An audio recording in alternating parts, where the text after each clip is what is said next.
Bonjour et ravi de vous retrouver pour un nouveau numéro de l'invité de l'Infomédiaire. Aujourd'hui, nous allons débattre d'un sujet d'une importance capitale qui est l'emploi. À l'heure où le marché de l'emploi se réinvente à grande vitesse, une nouvelle génération d'acteurs émerge, bien décidée à bousculer les codes traditionnels de recrutement et de l'emploi de façon générale. Portée par la technologie, l'analyse fine des attentes des talents ainsi que celle des employeurs est une volonté affirmée de réconcilier entreprises et candidats. Cette mouvance gagne du terrain au Maroc. Parmi ces figures montantes, Next Gen Employer, une plateforme qui entend transformer la rencontre entre jeunes talents et le monde professionnel. Pour en parler, nous avons le plaisir de recevoir M. Omar Layachi, cofondateur de Next Gen Employer. Merci M. Layachi de répondre à notre invitation. Donc, vous êtes un entrepreneur engagé qui porte une vision ambitieuse du travail et vous militez également pour une approche plus humaine, plus efficace et surtout plus alignée avec les aspirations des nouvelles générations. Comment définissez-vous l'employeur nouvelle génération et est-ce une réalité ou encore un concept à construire? Je commence par vous remercier de m'inviter, de nous donner l'opportunité de parler de notre initiative. Écoutez, l'employeur nouvelle génération, je pense qu'on est en plein dedans. Les entreprises qui se respectent et qui ont envie de grandir, qui ont de l'ambition, doivent écouter le marché. Et aujourd'hui, la jeunesse est au cœur de leurs préoccupations. Et donc, pour nous, ça a été totalement naturel de créer ce bridge, de créer ce pont entre ces deux mondes qui sont les entreprises, les talents, et même au-delà, c'est-à-dire les universités et les écoles de commerce, d'ingénieurs. Donc vraiment, c'est quelque chose qui nous tenait à cœur, c'est-à-dire créer ce forum où ces trois populations se rencontrent. Là, en l'occurrence, on va parler de Next Gen Employer, qui est un label nouvellement arrivé sur le marché marocain et qui a pour mission de mettre à l'honneur les entreprises, justement, qui mettent la jeunesse au cœur de leurs préoccupations, au cœur de leurs stratégies et au cœur de leurs actions. Et justement, alors à travers cette solution, vous avez parlé des aspirations de la nouvelle génération, mais en particulier par rapport au marché du travail, quelle est la problématique à laquelle vous voulez vous y atteler? Écoutez, on ne va pas faire très original. Le sujet aujourd'hui au Maroc, c'est l'employabilité. C'est un sujet qui est stratégique pour le gouvernement, qui est stratégique pour le Maroc. Et donc, pour nous, naturellement, il fallait qu'on y aille. Naturellement, pourquoi? Parce que ça répond aussi à nos histoires personnelles, que ce soit mon associé Youssef Ziraoui ou moi-même. Nous avons baigné dans cet écosystème de l'éducation. Et donc, la jeunesse a toujours été notre préoccupation. On a toujours travaillé avec eux, on les a entendus, on les a compris. Et on a aussi compris les entreprises parce que aussi dans nos diverses interactions avec les entreprises, on a senti qu'il fallait créer justement ce pont-là. Donc j'ai oublié la question. Vous accompagnez les entreprises pour, entre autres, s'adapter aux attentes de la nouvelle génération. Ça évolue à une vitesse que quelquefois, ou bien certaines entreprises qui ne suivent pas un petit peu le mouvement sentent un peu dépassées. J'ai bien résumé. Écoutez, oui et non, parce que beaucoup d'entreprises ont compris l'intérêt aussi de travailler leur marque employeur, d'aller vers la jeunesse. Et donc nous, on est un miroir bienveillant pour eux, pour qu'ils soient encore plus audibles, plus visibles auprès de la jeunesse, auprès de toutes leurs parties prenantes. Aujourd'hui, encore une fois, une entreprise qui a envie de grandir, qui a envie d'aller à l'international, qui a envie d'asseoir son capital humain, elle est obligée d'aller vers la jeunesse. Et donc, encore une fois, nous leur donnons cette possibilité de se rapprocher de cette jeunesse, de le clamer haut et fort et de leur dire « Vous, jeunes, vous êtes importants pour nous » et c'est ce qu'on essaie de leur apporter aujourd'hui. C'est vraiment ce bridge qu'on essaie justement, de créer. Votre réponse me donne l'envie de vous poser la question par rapport au type d'entreprise. Quelles sont, de par votre expérience, quelles sont les entreprises qui, justement, veulent, comme vous avez dit, veulent grandir, veulent aller de l'avant, veulent se développer pour la pérennité aussi, c'est quelque chose de primordial pour une entreprise. Alors, quels sont les types? Est-ce que les PME peuvent s'inscrire dans cette dynamique? Écoutez, on a été très agréablement surpris. Pour le label, on a reçu plus d'une centaine de candidatures. On a eu des PME marocaines, des PME internationales, on a eu des multinationales, on a eu des très grandes entreprises, on a eu même des startups. D'ailleurs, une des startups est labellisée cette année. Et donc, finalement, on se rend compte que toutes les entreprises, quelle que soit leur taille, quel que soit le secteur dans lequel elles ont leur activité, elles veulent recruter des talents parce qu'elles sont conscientes que leur avenir dépend de ces talents. Et comme vous l'avez dit, il faut les motiver, il faut les fidéliser, il faut les onboarder, il faut les faire grandir. Donc, soit à travers la formation continue, soit à travers un impact social sur eux, soit à travers l'insertion professionnelle. Et puis, encore une fois, pour revenir à votre question de tout à l'heure, il y a un vrai sujet aussi d'employabilité, de chômage au Maroc, et les entreprises, elles ont évidemment un rôle sociétal à jouer aussi. Il y a un aspect business parce qu'elles doivent grandir, mais elles ont un rôle aussi sociétal parce que derrière l'emploi, il y a des familles, et donc c'est quelque chose de très, très, très important pour les jeunes eux-mêmes, mais aussi pour les entreprises. On est en train de créer un tissu économique et il faut qu'on le valorise, il faut qu'on le rende le plus riche possible. D'accord. Donc, concrètement, quels sont les critères mis en place pour prétendre à ce label et puis, concrètement, ce que vous apportez à l'entreprise qui souhaite décrocher le label? Écoutez, le modèle est finalement très, très simple. On a fait un appel à manifestation, donc à candidature, plutôt un appel à candidature. Donc, on a eu, comme je vous le disais, plus d'une centaine de candidatures. Ces candidatures ont été soumises à une commission scientifique. On avait des responsables de ressources humaines, des responsables d'écoles et d'ingénieurs partenaires. Les dossiers, quand ils étaient validés, ils étaient soumis au vote des universités et des écoles partenaires, qui sont finalement d'accord, donc c'est les écoles, exactement. Elles ont leur mot à dire. C'est exactement ça. Parce qu'en fait, le prisme qu'on a choisi, c'est le regard de la jeunesse. C'est comment la jeunesse voit les entreprises. C'est vraiment ça le prisme qu'on a choisi. C'est-à-dire qu'est-ce qui est disposé qu'est-ce qui est mis à disposition pour que la jeunesse se retrouve dans un environnement plutôt adapté? C'est exactement ça. Ce qui intéresse les entreprises, c'est comment elles sont perçues par la jeunesse, comment elles sont perçues par l'écosystème universitaire. Et donc, c'est ce qu'on leur a apporté aujourd'hui. C'est-à-dire que beaucoup d'entreprises travaillent déjà leur marque employeur, beaucoup d'entreprises vont dans les forums entreprises, beaucoup d'entreprises créent du lien avec les écoles, beaucoup d'entreprises signent des partenariats, soit pour la recherche, soit pour des missions, soit pour des stages, soit pour de la formation continue avec les écoles, mais elles ne savaient pas réellement comment elles sont perçues.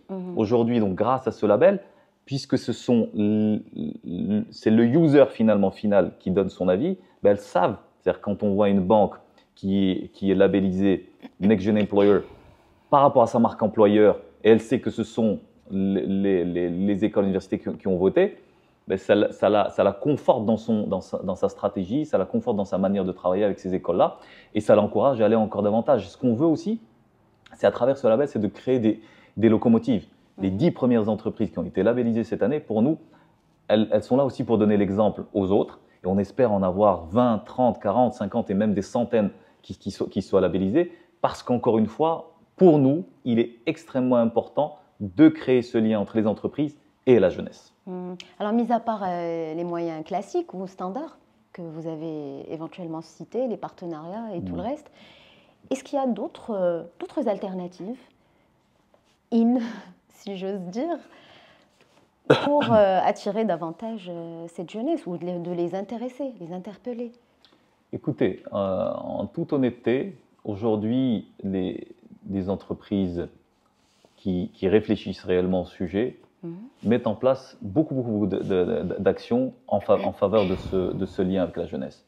J'ai vu des entreprises créer des serious games, de créer des journées de visite en entreprise, d'utiliser de l'intelligence artificielle pour se rapprocher de la jeunesse d'une manière ou d'une autre, aller évidemment à la rencontre de ces jeunes à travers leurs forums, créer aussi des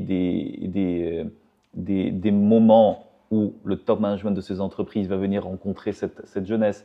Donc, aujourd'hui, on sent… Un appel à l'innovation, quoi. Écoutez, oui, à l'innovation, à la créativité, à la co-création.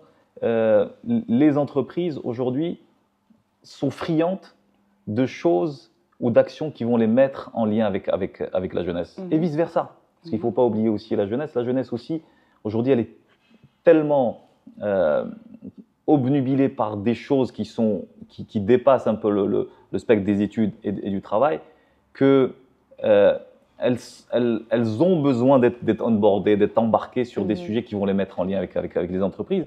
Et les jeunes qui ont envie d'aller vers l'entrepreneuriat ou le salariat ont besoin de ce lien-là qui se crée avec le monde de l'entreprise pour comprendre comment ça se passe tout simplement. Et donc c'est une opportunité, nous, qu'on leur apporte à travers notamment le Salon Master Plus.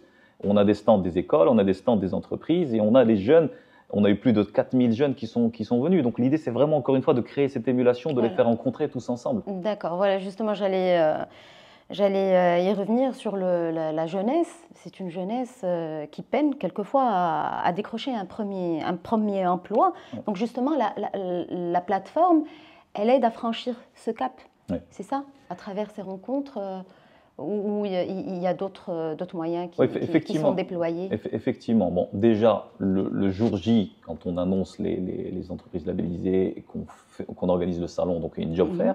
Donc les jeunes viennent avec leur CV, donc ils rencontrent les entreprises labellisées. Et donc c'est tout bénef pour la jeunesse, mais aussi pour les entreprises parce qu'elles veulent attirer ces jeunes-là. Mais tout au long de l'année, effectivement, on a une plateforme, donc une plateforme qui est à disposition où ces entreprises labellisées mettent leur offre d'emploi et où tout le monde peut venir candidater, regarder des vidéos, regarder la culture de l'entreprise, les valeurs de l'entreprise, lire l'histoire de l'entreprise et encore une fois se rapprocher de l'entreprise et candidater au final.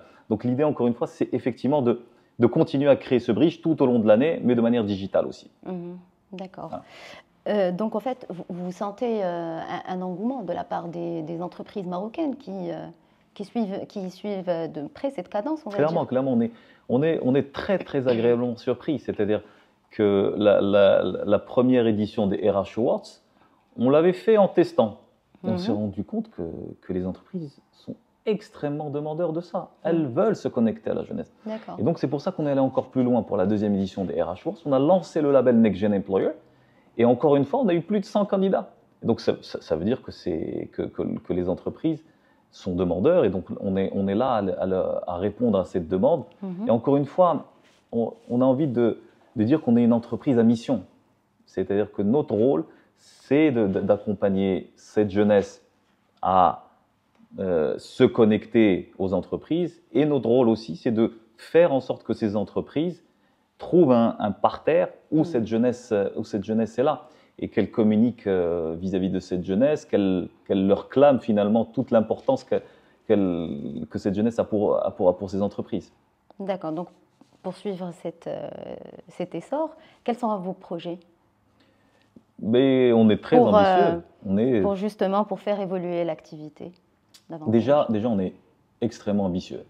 On veut faire de Next Gen Employer une plateforme et the label au Maroc. On n'a rien à envier aux labels internationaux et l'idée c'est vraiment que les entreprises continuent à nous faire confiance. On a des entreprises de très très grande taille avec de très très belles valeurs qui nous ont fait confiance déjà cette année. C'est des banques, c'est des industriels, c'est des startups, c'est des distributeurs, c'est des logisticiens. Et l'idée, c'est vraiment de continuer à attirer encore plus d'entreprises et de rayonner à l'international. Nous aussi, aujourd'hui, on a commencé au Maroc, donc avec le label ici. Et puis, on ira naturellement vers l'Afrique et ensuite vers l'international. Encore une fois, on n'a rien à envier à ce qui se fait à l'international. On a nos compétences marocaines et il fallait un stamp, un label aussi purement marocain qui connaît la culture locale, qui connaît les valeurs marocaines, qui connaît l'entreprise, qui a une approche holistique mais locale donc, et ancrée. Donc c'est ce qu'on est venu apporter. Mais excusez-moi, ce type de label existe déjà sur la scène. Maintenant, qu'est-ce qui différencie le vôtre? Comme je vous le disais, Le Made in Morocco, pour nous, est important. On est un label marocain, purement marocain. Je n'en connais pas d'autres marocains. Peut-être que je me trompe, mais je n'en connais pas en tout cas sur ce prisme-là. Voilà, tout ce qui est en relation avec la marque employeur. Oui, justement, ce ne sont pas des Marocains.